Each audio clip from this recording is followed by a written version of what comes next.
Hello and welcome everyone to my 6th day of the Mandolin building project. Yesterday I used the last couple of hours in the day to finish my fixture that I've been talking about before. This is the dial measure that I've been talking about.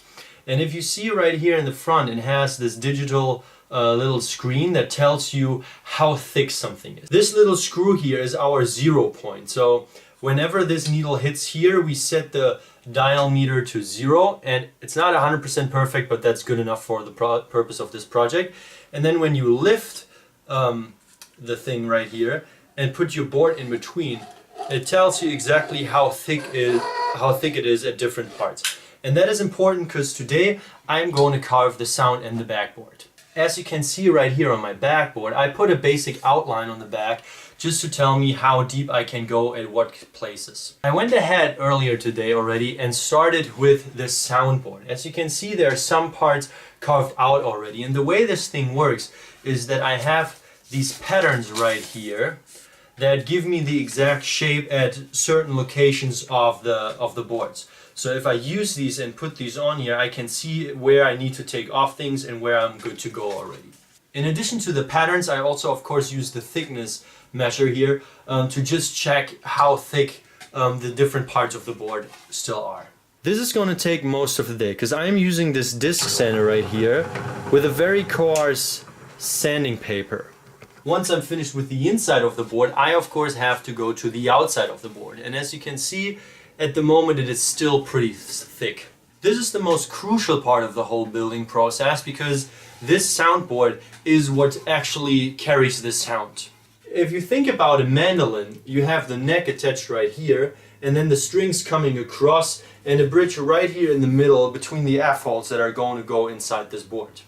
The way that these soundboards are shaped is that the middle part here, right here, is going to be the thickest part at 0.2 of an inch. Around the thickest part there is a very thin layer that you can still see right here. This outline here defines the thinnest piece of the soundboard. The idea here is pretty simple. If you've ever seen a speaker moving up and down to the music, you've seen that in the middle there's this thick piece, and then around that there is a much thinner piece, and this allows the middle part to kind of move up and down. And because the bridge is right between the F-holes and right on the thickest part, this is the perfect way of bringing the vibrations of the strings to the soundboard itself. So in the end, this whole board is going to move up and down. Not probably very visible, but physically. And that is an important part because that is how the sound of the string, the vibration of the strings, comes to the inside of the mandolin where the sound then is created. So in building this, I have to be really careful because if this isn't built properly as well as the backboard,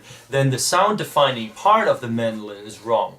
I'm going to spend a lot of energy and time today, therefore, on these boards and trying to be as small and trying to work in the smallest increments possible so that I always have some margin of error that is allowed so that I'm not completely screwing up the project. So I'm just going to show you some of the process of carving out the soundboard to the thickness that I want, and then hopefully later show you a somewhat finished product.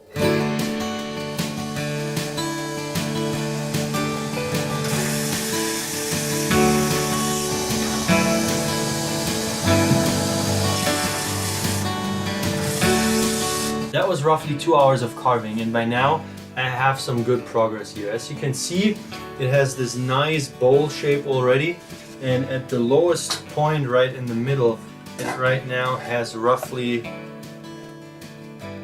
well, let me see, yeah, 0.21, 0.22 of an inch. So we're very close down there to final thickness. So the next step is going to be to define the binding edge here on the outside with this little drill bit, and then the next step is going to be to carve the outsides to match the inside so that the final dope shape is there.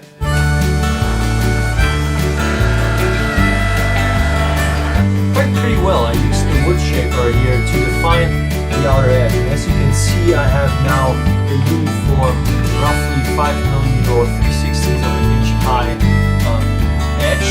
And now I'm going to put back on the sandpaper disc to get everything done. There's still so much excess wood, as you can see here. I started already a little bit on this side, you can see that, to sand it down, but I want to have the whole board this side as well solidly down. For the rest of this part now, I'm going to be constantly checking with my thickness measure here if I'm still in a good range. I know that a lot of the parts I can feel they are extremely thick still, and if I take a look at the measure, yeah, it's still like half an inch. That's still pretty thick, and we need to get that much further down. What I'm going to do next is sand all those pieces down, and then I'm also going to go back, and you see here there's no cutout yet for the scroll, but I have the pattern here, and so I'm going to put back on the pattern, and I'm going to cut out this little part here so that we actually can see more of the scroll. It's getting pretty late here already, and so I'm not going to do much longer.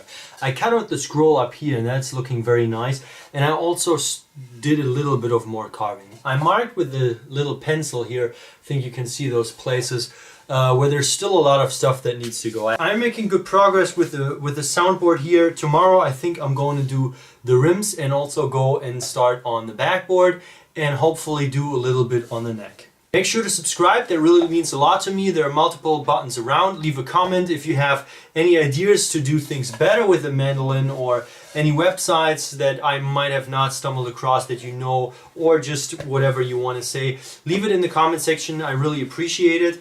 And besides that, just see you tomorrow.